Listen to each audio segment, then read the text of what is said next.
আপনাদের বলতে চাই যে আমাদের এখন যারা প্রতিদ্বন্দ্বী রাজনৈতিক প্রতিপক্ষ বলবো না, প্রতিদ্বন্দ্বী রাজনৈতিক শক্তি রয়েছে, তাদের কি ভূমিকা ছিল 1971 সালে সেটা মানে সবার মুখে মুখে যদি নাও কেউ বিশ্বাস করতে চান, তখনকার পেপার পত্রিকা গুলোর কাটিং গুলা খালি দেখতে হবে প্রকাশিত কি তাদের ভূমিকা ছিল, যারা বাংলাদেশের বিপক্ষে ছিল, যারা বাংলাদেশ রাষ্ট্র প্রতিষ্ঠাবার সেটা চায়নি, যারা নিজ দেশের মানুষের উপরে তারা অস্ত্র হাতে ঝাঁপিয়ে পড়েছিল, পাক হানাদার বাহিনী তাদেরকে সহযোগিতা করে হত্যাযজ্ঞে মেতে উঠেছিল, গুম ধর্ষণের মতো আহ অপকর্ম তারা করেছিল।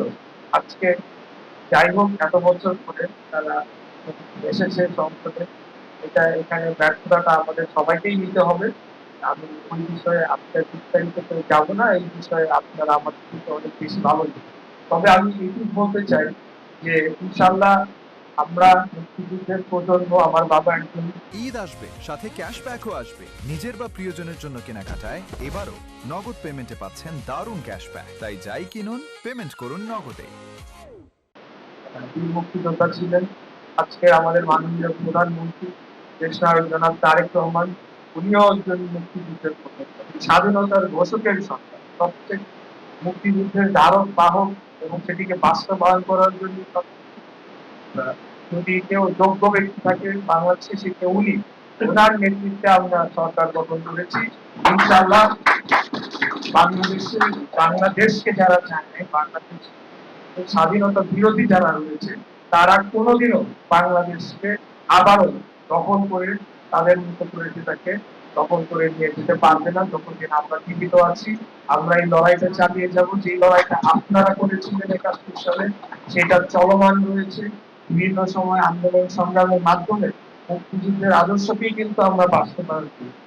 যখন আমরা বিগত 17 বছর আন্দোলন করেছি, প্রচন্ড চাপের মধ্যে যখন আমাদের উপরে গুম, খুন, মামলা, হামলা যাব, তখন কিন্তু আমাদের অনুপ্রেরণার শক্তি আপনারাই ছিলেন। যে 71 সালে আমাদের পূর্বপুরুষরা যুদ্ধ করে দেশ স্বাধীন করেছিল। আজকে আরেকটি আধিপত্যবাদী শক্তির সাহায্য নিয়ে বাংলাদেশকে যারা দখল করে রেখেছে, তাদের বিরুদ্ধে আমরা অবশ্যই যুদ্ধ করবো এবং আমরা জয়লাভ করতে পারবো। সেই অনুপ্রেরণা নিয়েই কিন্তু আমরা এগিয়েছি এবং বাংলাদেশকে আমরা স্বাধীন করেছি। গত 24 সালে জুলাই আগস্ট গণঅভ্যুত্থানে যারা শহীদ হয়েছেন, যারা পঙ্গুত্ব বরণ করেছেন, যারা আহত হয়েছেন, তাদেরকেও আমি শ্রদ্ধার সাথে স্মরণ করছি। সবাইকে ধন্যবাদ জানিয়ে এই পর্যায়ে আমার বক্তব্য শেষ করছি। খোদাহাফেজ। বাংলাদেশ জিন্দাবাদ, বাংলাদেশ জাতীয়তাবাদী দল জিন্দাবাদ, শহীদ রাষ্ট্রপতি জিয়াউর রহমান অমর। ধন্যবাদ।